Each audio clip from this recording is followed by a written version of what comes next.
Greetings, fellow watch comrades, and welcome to this special 101 segment on how to operate a mechanical chronograph watch. In this case, we're going to be using watches that are equipped with the 31 caliber Russian chronograph mechanical manual wind movement, produced by Maktime, commonly referred to as a Poljot 31 caliber movement.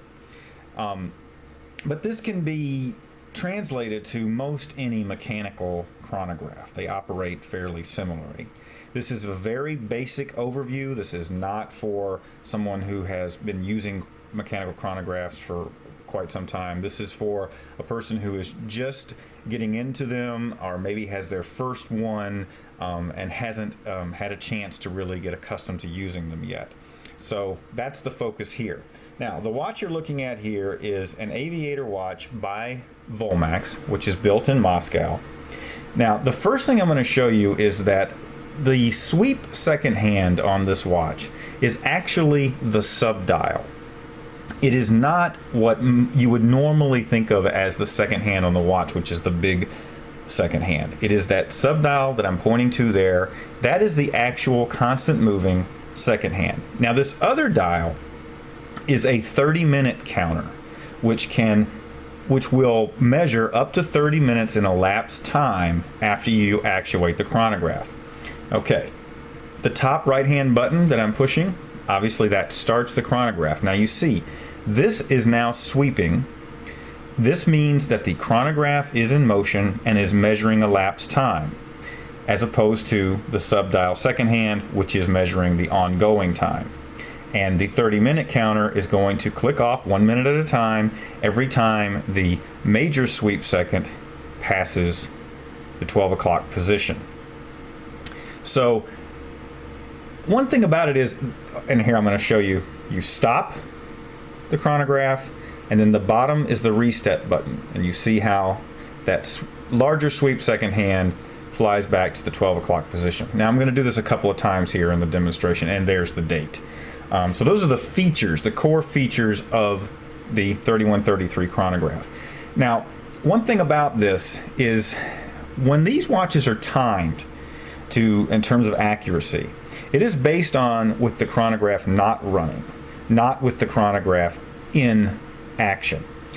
This is designed for the chronograph to be used intermittently to measure elapsed time, not for the chronograph to run all the time. You can do it if you want to, but you're going to get better timekeeping if you only run it intermittently to measure elapsed time. Now here in this version, this has an additional sub-dial, which you can see.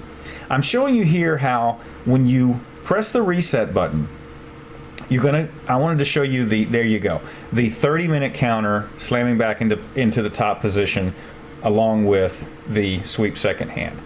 You see here that this is the ongoing sweep I'm pointing to. Now, and there I'm going to actuate the chronograph again on this Denissov. Now this has the 31681 movement in it, which has also a 24-hour timekeeping function. That 24-hour or GMT hand is actually slaved to the 12-hour hand. It's not independent. As you see as I move around the clock here, you see that the 24-hour hand is moving in conjunction with the 12-hour timekeeping. So they are slaved together, so it's not something where you can set a secondary time zone. It is simply telling you what the time is on the 24-hour scale. Now here you see the date change in the window.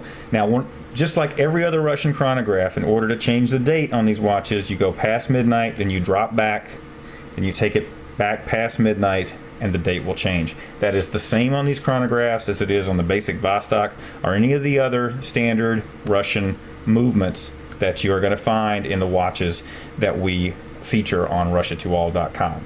So there's the date changing twice, just to show you that feature. And again, this one has the 24-hour dial on them, again showing how that moves around. So this is a close-up, so you can really see how that 30-minute summing action right there flies back into position at the same time that the chronograph sweep flies back into position. Okay, and I believe I'm going to show, I'm going to show the date change in the window here again on the close-up as we move around. And you see again the 24-hour is moving slaved in concert with the 12-hour timekeeping. There you go, the date changed again. Oh no, did not yet. Haven't gotten to midnight yet. So again, the subdial second hand is moving. The chronograph has stopped, and we just changed the date. I'm going to back up one more time. We also have a separate video showing how to change the date on a Russian timepiece and demonstrate once again close up the date changing on the Russian chronograph. Now, one feature on this particular one is the this has a secondary time zone feature. This is the Gagarin commemorative edition. That internal rotating bezel allows for a secondary time zone. Now how that works is, you see there where you're rotating the bezel, that gives you the secondary time zone because basically that interior bezel becomes your hour marker. So you have the main time zone on your main chapter ring, and then you read the secondary time zone on the internal rotating bezel, which gives you another chapter ring. Now, in this particular case, it is also on the 12-hour scale, so you'll need to know whether it's AM or PM where you're reading for on the secondary time zone, as opposed to some of these that are on the 24-hour scale. Now, this particular model, the Wings of the Motherland, you saw how I pushed that pusher at the top up there. I'm showing this in case you were to get one of the more unusual ones that has the pushers in a different place, just to show that it operates exactly the same as the others. It's just that the movement has been switched into another position to allow for these pushers, or bullhead style, to be on the top of the chronograph. I'm actually showing you here how, if this were the way the watch was, imagine the strap being top to bottom, you can see where the pushers would be because the movement has been moved to this position so that the pushers would be on top. So it simply works by a start and stop on what would be the top pusher and then reset. By the way, with the 3133, it is advised not to hit the reset button while the chronograph is in operation. You really don't want to do that. It can damage the movement. It's not a given that it will, but it can. It's always best to start the chronograph, then stop the chronograph before you hit the reset button. Okay, and there you can see the crown is on the top as well in the bullhead style of the Wings of the Motherland. And I'm just winding it there a little bit. So this has been an overview of how to operate a Russian mechanical manual wind chronograph in the 3133 style. Here's another close-up. Now there are two other chronograph movements built by Poljot Maktime. One is the 31679, which has a full function 28.5 day moon phase, and the other one is the 31682, which has the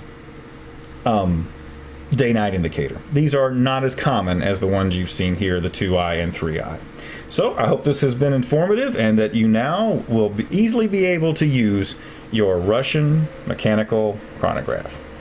As always, I'm Craig Hester, the Watch Comrade, and keep watching.